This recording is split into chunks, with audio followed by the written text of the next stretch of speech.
Bonjour à toutes et à tous et bienvenue pour cette nouvelle émission Regard sur le numérique.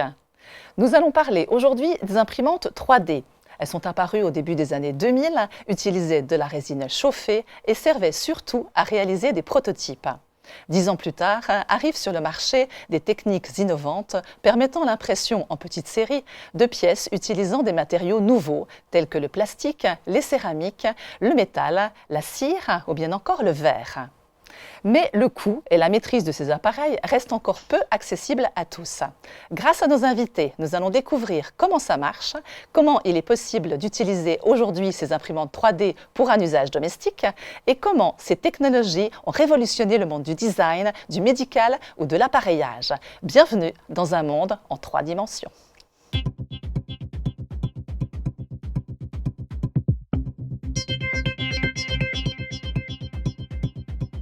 Messieurs, bonjour et merci d'avoir accepté notre invitation.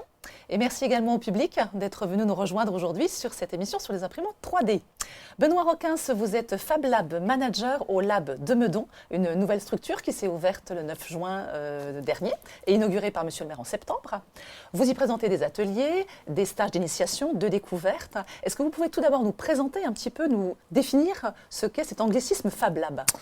Alors, il s'agit en fait de Fabrication Laboratory, pour laboratoire de fabrication.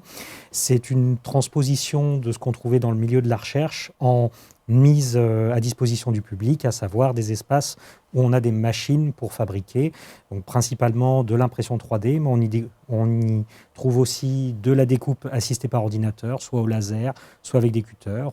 On y fait de la reproduction de pièces avec du scan 3D, et du prototypage électronique avec des cartes programmables. C'est un secteur qui est en pleine évolution.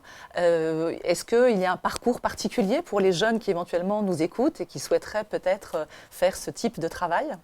Alors, il existe des structures comme l'Université de Paris-Saclay qui propose, en partenariat avec la Fondation internationale des Fab Labs, des formations sur le métier de Fab Lab Manager. Il y a aussi des universités qui proposent des diplômes universitaires.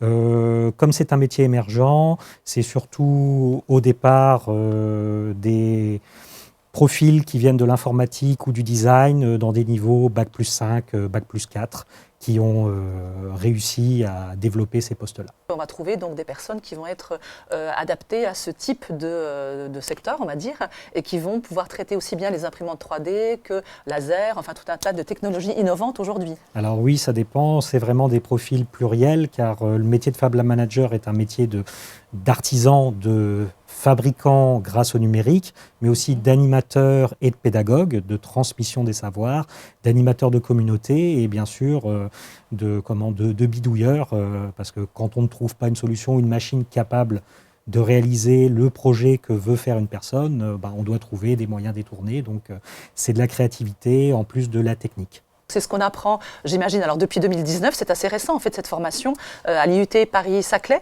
Donc elle est arrivée en 2019, je crois, c'est manager de Fab Lab, c'est comme ça qu'on dit. Je crois, oui. Oui. Je ne connais pas beaucoup celle-là. Moi, je sais que, par exemple, l'Université de Cergy-Pontoise propose des diplômes universitaires tournés en 2 phases sur l'animation de communauté, donc de ce qu'ils appellent le métier de facilitateur, et une initiation à la fabrication numérique, là où vraiment on fait que de la manipulation de ce type de machine. Nous sommes allés vous voir, vous nous avez présenté un petit peu ce lieu et aussi les imprimantes sur lesquelles vous travaillez. Donc on va voir ce petit reportage tout de suite et on en reparle juste après. Il y aura peut-être 2 sessions au mois de juin au lieu d'une session juin et une juillet. Je vous informerai en temps et en heure. Très bien, bonne fin de journée à vous. Dans ce laboratoire de fabrication numérique, nous disposons de 5 types de machines différentes, du scanner 3D, du cutter piloté par ordinateur, de la découpeuse laser, des cartes électroniques programmables et enfin, surtout, des imprimantes 3D que nous avons là, ici au nombre de 3. Aujourd'hui, principalement, nous utilisons ces impressions 3D dans le cadre de formation pour les enfants et d'animation ludique, mais nous ouvrons aussi cet espace aux particuliers pour venir faire de l'impression à la demande. Dans ce cadre-là, nous avons une commande de réalisation de goodies. Donc là, ici, des petites navettes spatiales. Donc il faut en fabriquer une trentaine. Et actuellement, nous fabriquons des plateaux d'une douzaine d'unités. Cette technologie permet de fabriquer des pièces en plastique, mais il y a un temps de réalisation pour réaliser chaque couche, et donc plus on multiplie aussi le nombre d'objets sur le plateau, plus ce temps de fabrication est important. Sur 12 pièces, on est à peu près une douzaine d'heures pour l'ensemble du plateau. Pour réaliser une impression 3D, nous avons besoin d'un fichier en volume sur ordinateur. À partir de ce fichier, nous préparons le code qui va permettre d'activer l'imprimante. Dans ce code, on peut par exemple y rentrer des poses à certaines hauteurs et donc à partir de là, changer la couleur du filament à cette hauteur et donc réaliser des impressions 3D avec des couleurs différentes à certaines hauteurs de couche. Sur les imprimantes qui vont utiliser du plastique, la précision va jouer sur deux facteurs. La hauteur des couches, parce que nous réalisons en fait des empilements de couches et donc nous pouvons faire varier leur épaisseur pour les faire grandir plus vite. Et ensuite, il y a la taille de la buse d'extrusion qui va donner le point de détail par rapport au sommet des pièces. Dans le cas de la résine, on va faire varier en fait soit la taille du laser, soit la taille de l'écran UV qui va flasher la résine. Aujourd'hui, dans le grand public, on va trouver des machines abordables qui sont avec des écrans 4K, qui montent jusqu'à 8K. Si on va sur des résolutions encore plus fortes, là on va se retrouver avec des machines professionnelles qui sont moins abordables en termes de prix. La machine fonctionne de la façon suivante. Vous avez un câble plastique qui est pris ici dans un engrenage avec un moteur, qui va pousser au fur et à mesure cette matière plastique dans une chambre chauffée et ressortir par une buse d'extrusion qui se trouve au bas de la tête d'impression. Cette buse d'extrusion à 0,4 mm va donc réaliser un dessin à une certaine épaisseur sur l'ensemble du plateau. Une fois que ce dessin est fini d'être réalisé, le plateau descend d'un cran et on continue ainsi de suite jusqu'à empiler toutes les couches qui composent notre impression 3D. Sur le volet sécurité, nous avons choisi des imprimantes 3D qui sont totalement closes, ce qui permet de prémunir le public des dangers d'aller toucher des pièces mécaniques en mouvement et aussi de toucher des pièces chauffées et donc de réaliser des brûlures. Dans cet exemple-là, nous avons une imprimante en cas de fonctionnement. Vous voyez que le plateau sur lequel reposent les pièces est chauffé à 60 degrés. La buse, elle, monte à 210 degrés. Pendant les dernières vacances scolaires, nous avons réalisé des ateliers de décoration sur le thème d'Halloween. Nous avons resculpté un modèle original trouvé sur Internet de poulpe ici articulé en un poulpe d'Halloween. Et l'atelier a consisté à utiliser un logiciel de sculpture 3D pour pouvoir réassocier cette sculpture à ce fichier 3D de poulpe. Nous avons la possibilité aussi de réaliser des fabrications composites en utilisant plusieurs machines du lab. Ce badge a été réalisé en impression 3D pour le support et le motif en bois découpé et gravé au laser. Voilà, donc c'est au Lab à Meudon et vous en êtes le Fab Lab Manager. On a vu que vous aviez quelques goodies à montrer, donc la petite fusée Columbia, mais vous avez aussi, les gens viennent pour d'autres choses. Pour quel type d'usage vient-on exactement ? Les usages publics de l'impression 3D, il y a bien sûr la découverte, déjà voir un peu comment ça fonctionne, beaucoup de décoration et il y a aussi de la lutte contre l'obsolescence avec la fabrication de pièces plastiques de remplacement. J'ai eu déjà le cas de remplacement de boutons, par exemple, sur des mixeurs réalisés à partir de pièces dont le design était déjà trouvable sur Internet et il leur manquait juste la possibilité d'imprimer. Et c'est un service que nous mettons en place de faire de l'impression 3D à la demande. Donc voilà, pour les petites pièces courantes, bouton de porte, ça peut être aussi un petit bouton de moto, de choses qu'on pourrait avoir du mal à retrouver, un petit capuchon d'aspirateur, des choses un peu particulières comme ça. On trouve le fichier, il faut le fichier surtout, parce que finalement l'impression, c'est la finalité, mais il faut le fichier surtout au départ. Alors des fois, il se trouve que l'impression est la partie la moins longue du processus, parce que s'il n'existe pas un fichier déjà existant pour remplir votre besoin, là il faut passer sur la table à dessin, directement l'ordinateur et redessiner une pièce, reprendre des cotes, redessiner à partir de logiciels de CAO, donc de conception assistée par ordinateur, qui ont été pendant très longtemps des outils d'ingénierie, mais qui aujourd'hui, par des compagnies de développement de logiciels, sont disponibles pour le très grand public et donc permettent de faire des pièces précises qui après sont utilisables dans l'impression 3D et donc réalisées en 3 dimensions concrètes qu'on peut toucher et utiliser dans les projets dont on a besoin de concrétiser. Très bien. Alors, vous parliez d'initiation, de découverte. Donc, vous avez des jeunes publics. À partir de quel âge, à peu près, on peut utiliser ce genre d'appareil? Alors, comme c'est un lieu pluriel, nous recevons du public aux alentours de 8-9 ans pour commencer, sur des animations proposées le mercredi matin et mercredi après-midi, donc jusqu'à la tranche adolescente. Et sinon, en fin de semaine, nous sommes ouverts en ce qu'on appelle Open Lab, donc en ouverture publique, pour permettre au grand public de justement venir demander telle ou telle réalisation en 3D, d'avoir un accompagnement sur la faisabilité ou pas de ce qu'ils veulent réaliser grâce à cette technologie. Et c'est pas trop difficile d'initier un jeune public à ce type d'appareil innovant? Non, alors par le biais que nous utilisons au départ, comme on l'a présenté dans le sujet, moi j'ai utilisé par exemple l'outil de sculpture.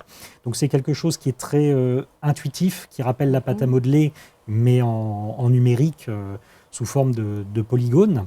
Et donc ça, tout de suite, ça les intéresse. Je pense que c'est un petit peu plus compliqué à partir du moment où on va aller vers de la conception plus rigide, qui s'inspire des outils d'ingénierie. Et donc là, il faut déjà un public qui est déjà plus dans la tranche adolescente. Alors justement, donc on va en reparler puisque Xavier Tressel, vous êtes le spécialiste imprimante 3D chez Hewlett-Packard, HP, Oui, pour tout le monde. Oui. Donc vous avez justement mis en place des modules de formation que vous proposez pour justement présenter les imprimantes 3D. Expliquez-nous un peu. Exactement. Donc à HP, on a voulu donc aussi apporter notre pierre à l'édifice à l'intégration de la technologie dans le monde industriel. Donc il faut pour ça donc former les jeunes. Et donc on a sorti donc cette série de 8 modules sur différentes thématiques comme la conception, la supply chain, tout ce qui va être aussi une capacité des matériaux à se déformer, enfin les propriétés mécaniques. Donc tout ça permet aux jeunes au moins d'avoir la théorie déjà en soi. On est allé plus loin aussi parce qu'on a fait des partenariats plus proches avec des gens comme le CESI, des centres de formation professionnelle comme Hall 32, qui ont maintenant intégré la technologie. Donc ça permet d'allier la théorie et la pratique et d'aller encore plus loin dans la formation pour que les jeunes de demain qui utiliseront ces technologies-là puissent être formés à la théorie et la pratique et être autonomes sur ce type de technologie, dans leur futur métier. C'est peut-être un peu tôt pour le dire, mais est-ce qu'on voit une bonne parité quand même entre hommes et femmes sur ce secteur d'activité? Alors, on n'y est pas encore. Alors, le domaine industriel est encore très masculinisé, je dirais malheureusement. Mais ce sont quand même des technologies qui sont faciles à mettre en œuvre. On n'a pas besoin, je dirais, de sortir de Saint-Cyr pour utiliser une imprimante 3D, même celles d'HP qui sont très industrielles. Donc, la parité arrive. Et c'est tant mieux, On voit que de plus en plus de femmes s'y intéressent. Et comme c'est de plus en plus plug and play, je pense que c'est pour ça que ça attire de plus en plus. Alors, vers quel type de métier pourrait-on voir ces imprimantes 3D faire évoluer le secteur?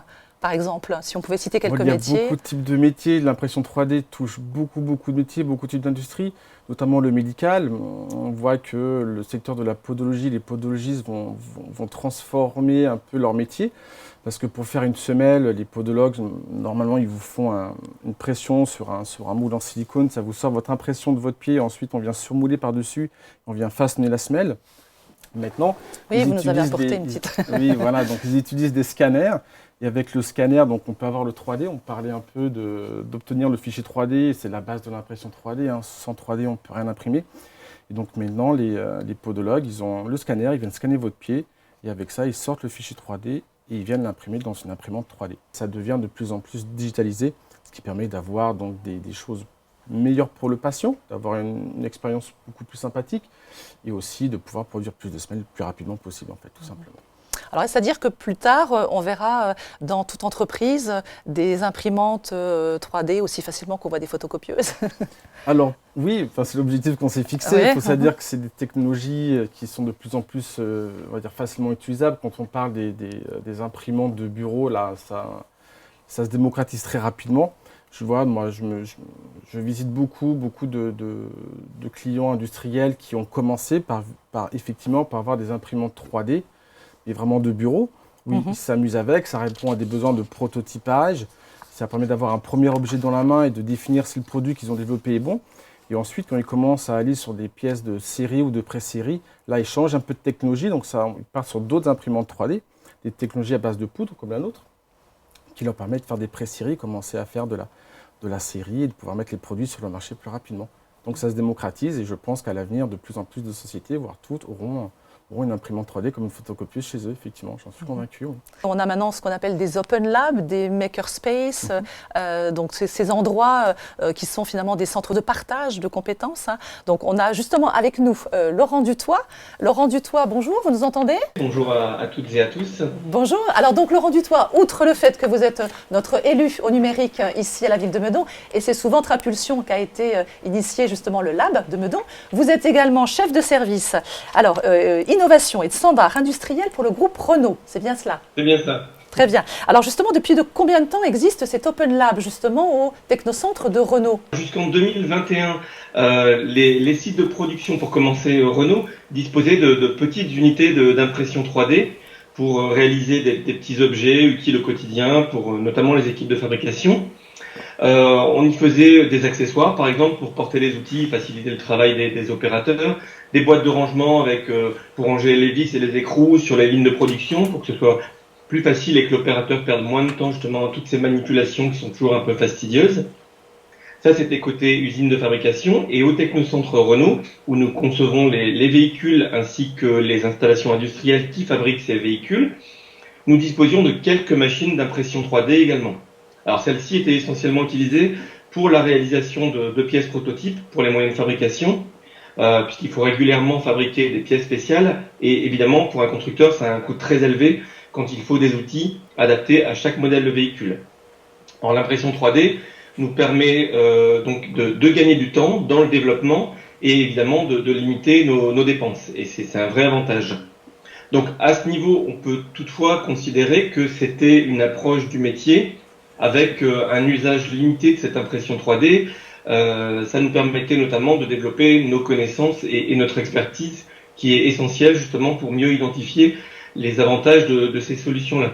Depuis le 30 novembre dernier, le groupe Renault a inauguré à Flins, dans les Yvelines, un pôle dédié au reconditionnement de voitures.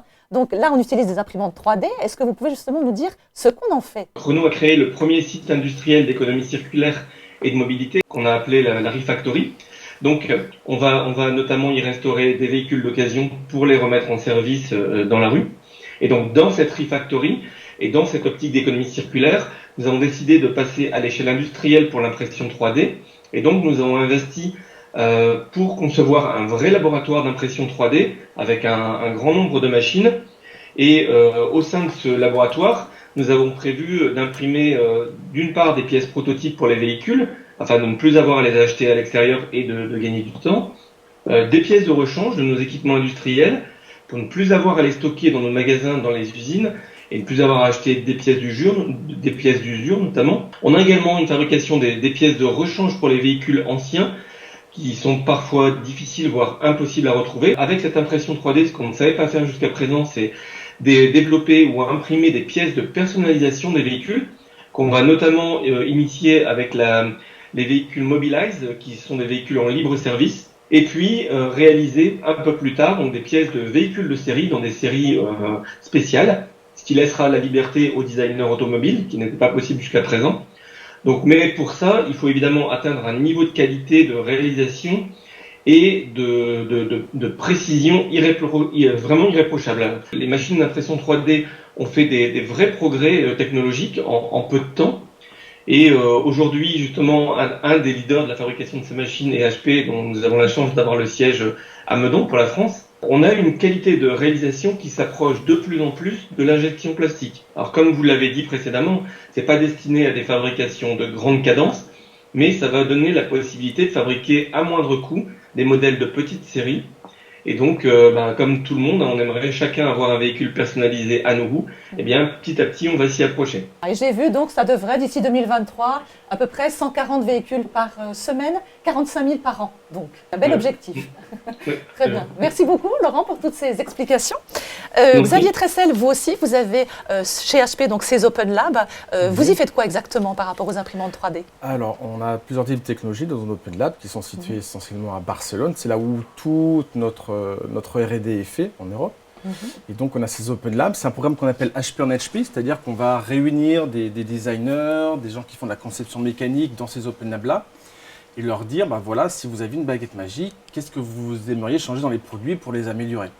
Et donc, ils travaillent en collaboration, ils changent des conceptions, ils travaillent sur différentes matières, donc sur différentes imprimantes, ce qui permet d'améliorer nos produits. Donc, ces Open Labs sont vraiment destinés à du partage de connaissances, dans le but aussi d'améliorer nos produits.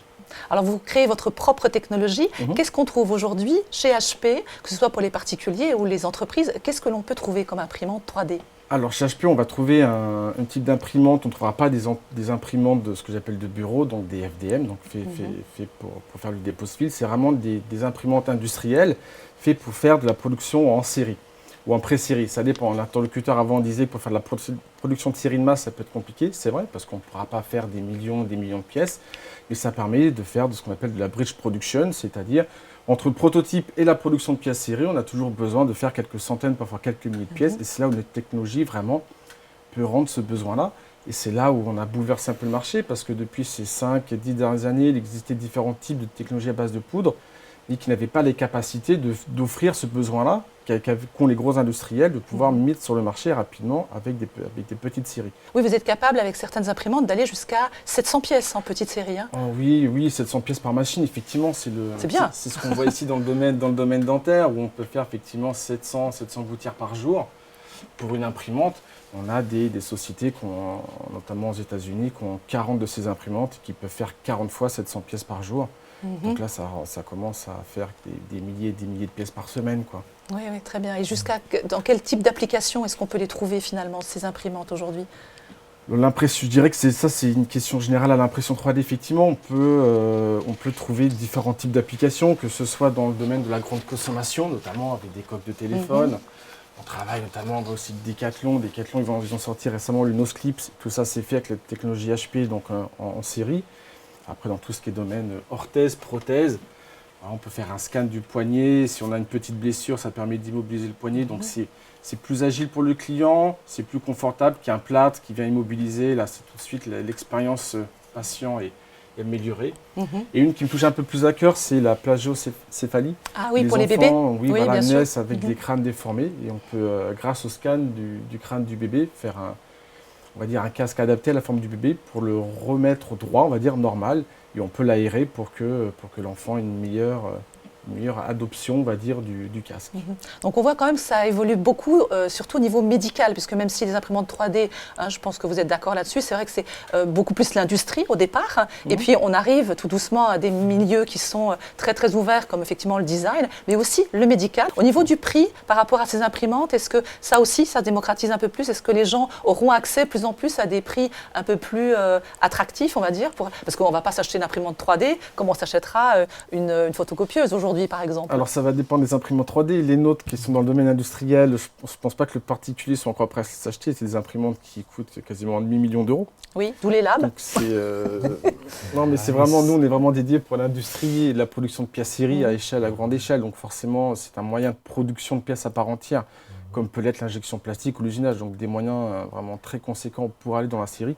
Et après, maintenant, dans le domaine particulier, il existe des imprimantes qui coûtent quelques centaines d'euros, qui sont abordables, où on peut commencer à faire des choses intéressantes avec. Oui. Benoît, est-ce qu'il y a des gens qui, comme ça, en venant dans les ateliers, les stages, vous demandent est-ce que moi aussi, je pourrais avoir une imprimante 3D, y accéder, avoir ça chez moi? Il y a plusieurs profils. Il y a ceux qui viennent en curieux, effectivement, découvrir un peu ces technologies et qui se demandaient s'ils allaient basculer ou pas. Il y en a qui trouvent que notre service d'impression à la demande suffit et donc ils n'ont pas besoin d'investir dedans. Et il y a ceux qui ont déjà en fait ce type de machine et qui soit en sont très contents mais veulent découvrir d'autres productions. Par exemple, je pense à des filaments spéciaux qui permettent de faire des impressions flexibles, dont ils n'ont pas forcément encore investi dans ce type de matière. Ils peuvent venir le découvrir dans nos espaces. Et il y a ceux qui rencontrent des problèmes et donc qui ont besoin d'accompagnement sur le diagnostic des réglages de leur machine, sur la conception 3D optimisée pour faire de la fabrication. Après, en fait, on parle d'impression 3D, mais il faut bien comprendre que du particulier jusqu'au domaine industriel, il y a en fait plusieurs process de fabrication différents, que ce soit par le dépôt de matière fondue, par le durcissement de résine grâce à des lasers ou des UV, la liaison de poudre, donc aussi par laser. Et par exemple, la technologie de liaison de poudre, ça n'existe pas en domaine particulier, parce que ça demande justement des process de traitement industriel. Je pense donc aux poudres plastiques et aux poudres métalliques. Il y a des dangers donc des réglementations et des normes à respecter. Et donc aujourd'hui, il n'y a pas ou très peu d'expériences de machines comme ça dédiées à des espaces grand public. Donc en fait, il y a une grande gamme qui sert à laisser de la place pour tous les acteurs dans ce domaine-là. Aujourd'hui, on utilise aussi des matières extrêmement innovantes, d'autant plus que ça évolue énormément, ce secteur-là, et notamment, on en parlait dans le médical. Et là, je fais appel à notre dernier invité qui doit être en ligne, normalement, Monsieur Fabien Guillemot. Vous nous entendez ? Oui, bonjour. Bonjour, alors vous êtes, dirigeant et cofondateur de la société Poietis, du côté de Bordeaux, près de Pessac, c'est bien cela ? Exactement, oui. Oui, alors vous avez double activité, puisque là, clairement, Poietis signifiant celui qui crée, en grec. Donc là, on affiche directement votre activité, c'est-à-dire vous avez une double activité. Non seulement vous créez vos imprimantes 3D, mais en plus vous fabriquez du tissu cutané humain avec. Oui, on a une activité un peu particulière qu'on appelle de la bioimpression, c'est-à-dire l'impression 3D de tissus biologiques, qu'on met en œuvre au final pour répondre à dire un besoin important qui est celui de pouvoir fabriquer ou rendre disponibles des tissus biologiques implantables pour les cliniciens. Et donc dans cette approche ou dans cette perspective-là, on mène effectivement cette double activité, activité de développement de technologie, de développement de systèmes de bioimprimantes, et une autre activité qui concerne plus le développement d'applications. La première d'entre elles étant aujourd'hui la peau, avec notamment un partenariat avec les hôpitaux de Marseille qui devrait aboutir assez prochainement, on l'espère, au démarrage d'un essai clinique d'une peau réalisée par bioimpression. Oui, avec donc la PHM donc à Marseille, effectivement. Comment vous est venue cette idée extraordinaire quand même ? Je trouve ça génial de créer de la peau, du tissu organique pour les grands brûlés, j'imagine, enfin toutes les personnes qui auront besoin, et pas uniquement en cosmétique. En fait, l'idée est vraiment venue d'un besoin, d'une part donc besoin médical des cliniciens, du fait de la pénurie d'organes et de tissus, une pénurie qui est de plus en plus importante et qui a des conséquences de plus en plus importantes aussi du fait du vieillissement des populations notamment. Et d'autre part, c'est lié au fait que les stratégies qui étaient mises en œuvre depuis une dizaine d'années ou depuis plusieurs dizaines d'années même, pour la fabrication de tissus, stratégies notamment basées sur la culture cellulaire n'étaient pas suffisantes. Donc en fait, en 2006, à l'époque j'étais chercheur à l'INSERM, à l'Université de Bordeaux, on a eu l'idée de lancer ce projet de bioimpression avec donc l'objectif de tout d'abord développer une méthode qui permet d'imprimer le constituant principal des tissus, qui est donc les cellules. Et donc on a travaillé pendant quelques années à l'impression de cellules, et notamment trouver un procédé, en l'occurrence un procédé laser, qui permet de déposer des cellules en conservant toute leur viabilité, leur capacité à se différencier, si on parle de cellules souches.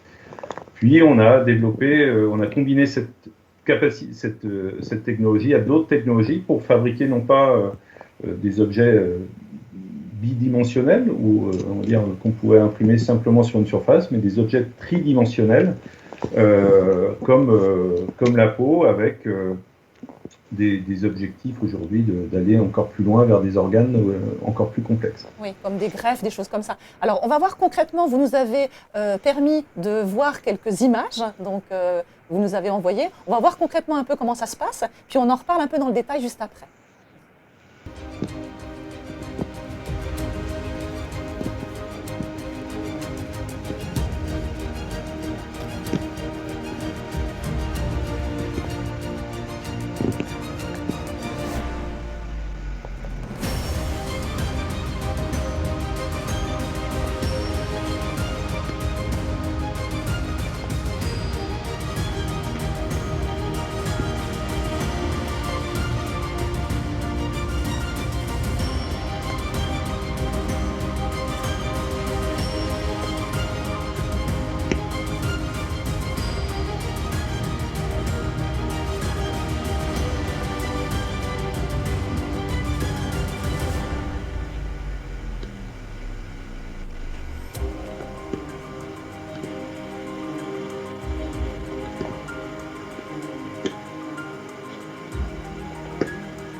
Alors, Monsieur Guillemot, là, il y a une question qui évidemment m'interpelle tout de suite. On voit les imprimantes 3D, c'est du solide. On utilise du matériau comme du verre, du plastique, des céramiques, etc. Vous utilisez quel type de matériaux pour arriver à faire de la peau? Les deux principaux constituants d'une peau sont d'abord des cellules. Et donc, en l'occurrence, on utilise les propres cellules du patient qu'on extrait d'abord d'une petite biopsie. Et le deuxième composant, c'est aussi un composant biologique qu'on retrouve naturellement dans nos tissus, qui est d'ailleurs l'élément le plus abondant dans notre corps, qu'on appelle le collagène. On est vraiment sur des composants biologiques qui vont soit évoluer dans le temps, comme les cellules, soit être même remodelés dans le temps quand on parle de biomatériaux comme le collagène. Ce qui fait que si on regarde un peu l'évolution de cette technologie par rapport à l'impression 3D, la bioimpression est vraiment, pour moi, à ses tout débuts, hein, même si on a démarré il y a une quinzaine d'années, parce qu'en fait, le temps de mise en œuvre des technologies ou le temps de développement des technologies était extrêmement important.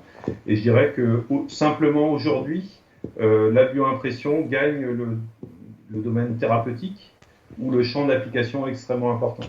Mais voilà, on tire profit de tout ce qui a pu être fait par tous les développeurs de technologies d'impression 3D, mais on a dû développer nous-mêmes des modes opératoires un peu différents, parce que ce qu'on imprime est vivant, beaucoup plus fragile. Il y a des enjeux de température, de stérilité à assurer, qui font que forcément nos imprimantes sont différentes que les imprimantes dont on a pu parler précédemment. Oui, oui. Alors, en termes de superficie aussi, j'imagine, vous allez jusqu'où quand vous faites du tissu cutané humain? Les substituts de peau qu'on imprime font 40 cm², c'est-à-dire c'est un peu la taille d'un petit smartphone, je pense. Donc ça fait 8 cm sur 5 cm. Et globalement, ces tailles permettent d'adresser pas mal d'applications thérapeutiques des substituts de peau, notamment pour traiter des ulcères et des plaies chroniques. Donc, concernant d'autres applications, on pense notamment au grand brûlé, en fait la stratégie va être d'apposer différents substituts de 40 cm² pour pouvoir recouvrir la plaie de brûlé. Oui. Alors, on suppose aussi que ces greffes sont beaucoup mieux acceptées, sans doute. Quelle différence avec les greffes actuelles que l'on trouve déjà? Alors aujourd'hui, les cliniciens, les chirurgiens plastiques mettent en œuvre, on va dire principalement deux stratégies. Une qui porte sur l'utilisation de greffons qui viennent soit de cadavres, soit qui sont réalisés à partir de cellules d'autres patients. Et il y a des problématiques immunitaires et donc de rejet. L'autre approche concerne l'autogreffe, c'est-à-dire que les cliniciens réalisent un prélèvement à un endroit du corps pour pouvoir le greffer dans un deuxième temps sur la plaie. Forcément, en fait, la quantité en site donneur est naturellement limitée dans l'autogreffe. Par rapport à ces deux approches, en fait, notre solution a été de développer une technologie et un procédé qui permet donc de fabriquer des tissus de la peau directement avec les propres cellules du patient pour s'affranchir des problématiques immunitaires et donc de rejet, et d'autre part de s'affranchir des limites en termes de taille disponibles de l'autogreffe. Alors, la peau est en fait un médicament classé thérapie innovante, mais j'imagine qu'il y a des obligations réglementaires à l'utilisation de ce genre de tissu bio-imprimé. La fabrication de ces médicaments doit respecter un référentiel qu'on appelle les bonnes pratiques de fabrication de médicaments, qui couvre des enjeux de traçabilité, conservation de la stérilité, reproductibilité, etc. Et donc tout l'enjeu en termes de développeurs de technologies et d'imprimantes a été au cours des dernières années de développer un système qui satisfait complètement ces exigences réglementaires et donc ces bonnes pratiques de fabrication. On s'adressait aux jeunes en proposant éventuellement différents types de métiers qui pourraient évoluer. Vous avez besoin de quel type de compétences chez vous?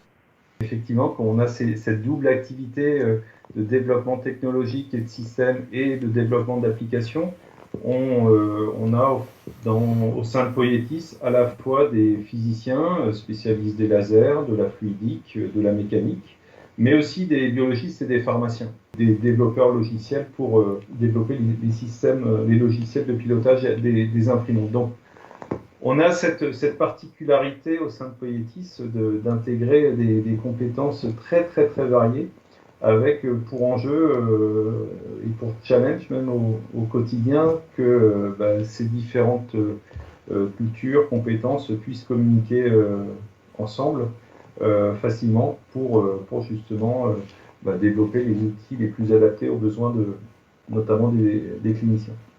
Alors, vous avez donc créé votre propre entreprise, vos imprimantes, votre tissu. Donc, la propriété intellectuelle intervient assez peu puisque vous êtes, vous, de A à Z, propriétaire en fait de ce que vous faites. La propriété intellectuelle reste un enjeu parce qu'on a aussi, l'ambition de Poietis est de commercialiser des bioimprimantes, notamment auprès des hôpitaux, pour donner en fait aux hôpitaux cette capacité à fabriquer eux-mêmes des tissus. Et donc, la plateforme technologique est protégée aujourd'hui par plus de 13 familles de brevets qui ont donné lieu, je pense, aujourd'hui autour de 75 brevets au niveau international. Parce que alors justement, là, je me retourne cette fois-ci auprès de vous. Si je lis ce que dit l'INPI, l'Institut national donc pour la propriété intellectuelle, l'accès au grand public aux imprimantes 3D implique la possibilité pour tous de reproduire n'importe quel objet, y compris ceux protégés par des droits de propriété intellectuelle. C'est un peu le Far West, c'est ça? Il n'y a pas de capacité à contrôler, finalement, si on veut bien. Oui, je suis assez Qu'est-ce que vous en d'accord. pensez? C'est compliqué de contrôler, surtout que maintenant, on a besoin de fichiers 3D. C'est compliqué de fliquer les fichiers 3D, on va dire. Et après, on peut imprimer maintenant n'importe où est-ce qu'on veut. À partir du moment où on a une clé USB, un fichier 3D, on peut imprimer. Voilà, si demain je veux faire Mickey, je peux. Voilà, après, c'est assez compliqué à contrôler, effectivement. On peut prendre une analogie. Ça a été en fait le même cas pour toutes les technologies en fait de copies numériques ou non qui sont arrivées dans le domaine du grand public et des particuliers. La photocopie personnelle. On voit souvent la photocopie tue le livre, donc on a protégé le livre par un système de taxation, mais on ne peut pas empêcher de la copie personnelle d'un ouvrage littéraire. Il y a eu aussi tout le développement vidéo avec l'arrivée des cassettes audio, puis après des cassettes vidéo, puis des DVD, des Blu-ray, et ainsi de suite, jusqu'à la dématérialisation totale. Donc toutes les œuvres aujourd'hui qui sont numérisées, mais qui ont normalement une propriété intellectuelle, on n'a pas la possibilité de les protéger complètement. Mais par contre, il faut savoir que quand on fait de la reproduction d'un objet qui est protégé par de la propriété intellectuelle, on peut aller au-devant de problèmes judiciaires, surtout si on en fait une exploitation commerciale et que vous n'êtes pas le responsable de cette propriété. Oui, bon, il y a encore un petit... On ne va pas aller jusqu'à vérifier ce que font les personnes à titre individuel. Par contre, sur de la production de masse et ainsi de suite, même avec l'impression 3D, il faut faire attention qu'on a bien les licences d'exploitation pour pouvoir faire une activité commerciale à partir de ce qu'on imprime. Oui, oui. L'utilisation de tous ces plastiques, nylon, métal, au niveau environnement, tout ça, est-ce que ça pose pas trop de problèmes encore? C'est aussi là un sujet de la durabilité, effectivement. Alors nous, on s'est penché dessus aussi parce qu'on a beaucoup effectivement de poudres qui sont issues de l'industrie pétrolière. Pas forcément bon pour la planète. Et on travaille avec des chimistes comme Arkema qui travaillent sur des péronces qui sont issus du rilsan en fait. Donc c'est une poudre qui n'est pas issue de l'industrie pétrolière mais d'une plante. Et cette plante-là ne va pas prendre, on va dire, sur les terres agricoles. C'est-à-dire que ce n'est pas une terre qu'on va prendre pour empêcher de nourrir des gens. C'est des terres qui sont assez arables et donc pas cultivables. Et donc on cultive cette plante-là sur ce sol-là pour la transformer et ensuite en faire une poudre qui sera imprimée. Donc voilà, il y a des choses qui avancent. J'aimerais qu'on soit encore plus loin, parce qu'on a tous besoin de la planète. Ça avance, mais j'espère que ça ira encore plus loin dans les années à venir. Oui, et puis HP s'attache à justement bouleverser un peu tout ça. Ah oui, ça fait partie de notre feuille de route d'ici 2030, d'être là, on a des forts objectifs là-dessus, d'être l'entreprise la plus durable au monde d'ici 2030. Donc oui, ça fait partie de nos objectifs importants. Très bien. Eh bien, écoutez, ce sera le mot de la fin. Je vous remercie. 40 minutes, ça passe effectivement très, très vite. Merci beaucoup, Laurent Dutoit. Merci beaucoup, Fabien Guillemot. Merci à vous de nous avoir apporté votre expertise. Tous ceux et toutes celles qui souhaiteraient en savoir un peu plus, on peut retrouver ce livre aux médiathèques, dans les médiathèques de Meudon-la-Forêt. Donc, le grand livre des impressions 3D de Mathilde Berchon. Donc, très, très intéressant et richement illustré. Hein. Il est vraiment très, très bien fait. Je vous remercie en tout cas de votre attention et puis eh bien, de très bonnes fêtes à vous. On se retrouve l'année prochaine en 2022 pour une nouvelle émission Regard sur le numérique.